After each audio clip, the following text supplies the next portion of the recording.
Welcome everyone. We are now actually by the Kever of Rebbi Meir Baal Haneis. Now, everybody that learns knows that Stam Mishnah Rebbi Meir. That means in all over Shas, when Rabbi Yehuda Nasi made a Mishnah and he didn't attach a name to it, that's Rebbi Meir. Rebbi Meir was called Rebbi Meir because he was Meir Einei Kol Yisrael. Actually, it says that Rebbi Meir wasn't his name, Reb Nehoroi was his name, because he was manhir. He enlightened, and the word Nehoroi also means nahirna, to remember. They say that certain people had the power that whenever you taught them, whenever they taught you something, you remembered it. Like Rabelsky used to say, that whatever he heard from Rav Yaakov Kamenetsky, he didn't forget. So that was also a koyach of Rebbi Meir. It's interesting, there's a Yerushalmi in Kloyim. The Yerushalmi in Kloyim says that Rebbi Meir requested that he should be buried l'chayf hayam. He should be buried by the sea. And here we are, right outside, we see the Kineret. Now, for a New Yorker like me, I see green, I think about mowing the lawn, but driving here from Yerushalayim, you see long stretches of desert, which is mamish naked of any greenery, and then as soon as you get al yada Kineret, as soon as you get near the Kineret, you see beautiful green, lush plants, lush trees. It's a whole change. And you wonder if Rebbi Meir asked that he should be buried l'chayf hayam, that his kever should bring a blessing to the whole Kineret. That was what worked with Yosef HaTzadik. By Yosef HaTzadik, what happened is they first buried him in the cemetery of the kings, in the pyramids of the kings, and where they buried him, it blossomed and all kinds of flowers and all kinds of plants. So then they buried him somewhere else, and it happened again.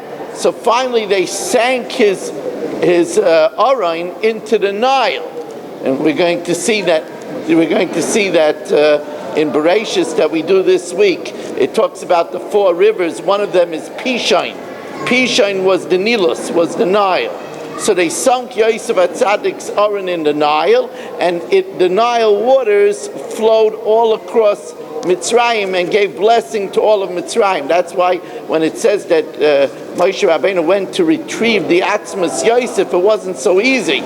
And he had to go to Serach Bas Asher, who remembered that they put Yosef in the Nile, and then he wrote on a tas shel zav alei shar, and the Aron came up. Later, they would use that tas shel zav illegally to bring about the Egel Azav. So perhaps that's pshat in the Yerushalmi by Rebbi Meir, that Rebbi Meir wanted to be buried l'chayf hayam, and he gives blessing to the whole Kineret, to the whole region. That's the way our tzaddikim are. Our tzaddikim give a blessing to the whole region. Rebbi Meir is from after the terrible tragedy of the 24,000 Talmidei Rabbi Akiva that died. So it says that Rebbi Meir went and he found B'Daram. He found 5 or 7 Talmidim. One of those Talmidim was Rebbi Meir, and Rebbi Meir brought about the revival of Torah, just like we are in today after the Holocaust, a time of great revival of Torah, where we also saw a few people like Rav Moshe Feinstein, Rav Aaron Kotler, the Satmar Rebbe, that they came from the war and they revived Torah in America and in all over the world. Eretz Yisrael got the Haneis, and America got Rav Moshe, and they brought Torah back to the world. Rebbi Meir, it's interesting. Rebbi Meir's name is attached to tzedakah. You have all kinds of different organizations of Rebbi Meir Baal Haneis. One of the Rebbi Meir Baal Haneises I know now has such a sophisticated system. With one push of a button, the money is sent to hundreds and hundreds of families for Yom Tov, and money is sent in the beginning of the month and the 15th of the month. They have a system where the people don't have to be embarrassed. The money is sent straight into their bank account. And it's interesting that Rameir Baal Haneis told me, the organization in Rameir Baal Haneis told me that the organization, that the biggest fundraising of Rameir Baal Haneis is the Pushkas. It's an amazing thing how Rameir Baal Haneis, it's famous that he once came out of the Beis Medrash and he met two snakes, and he was able to communicate with the snakes like Shlomo HaMelech, and the snake said he's going to kill somebody because he doesn't give tzedakah. Rameir got there first and convinced the person to give tzedakah and saved his life. Rameir once was involved in releasing a woman from Tfisa, from jail. And the jailer said, I'll do it, but what happens if the government catches me? So he said, don't worry, say Elokah de Meir Anena. The God of Meir, answer me.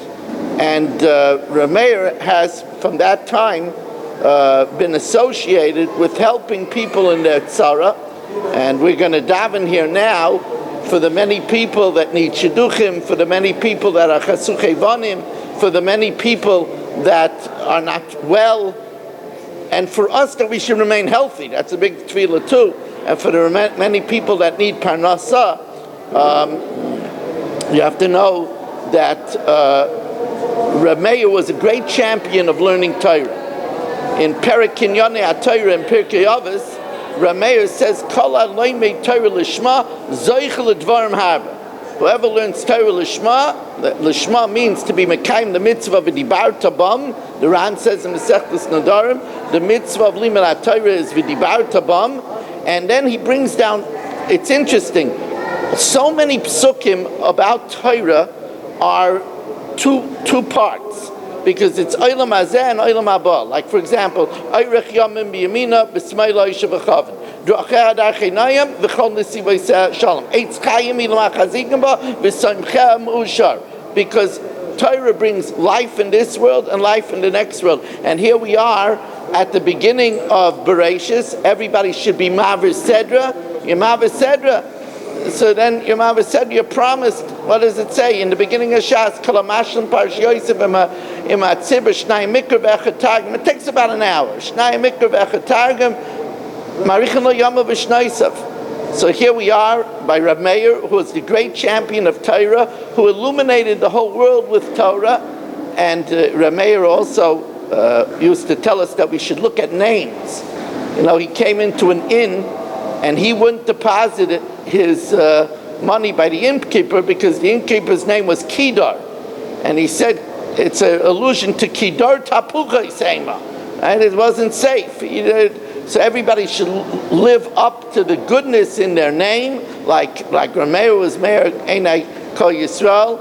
And in the schus of us learning here, by the tzion of Rameir, his neshama should have a great aliyah, and he should be a melitz yosher for all of us, that we should succeed in our Torah and our Yira and Hatzlacha and Ruchnias and in Gashmias.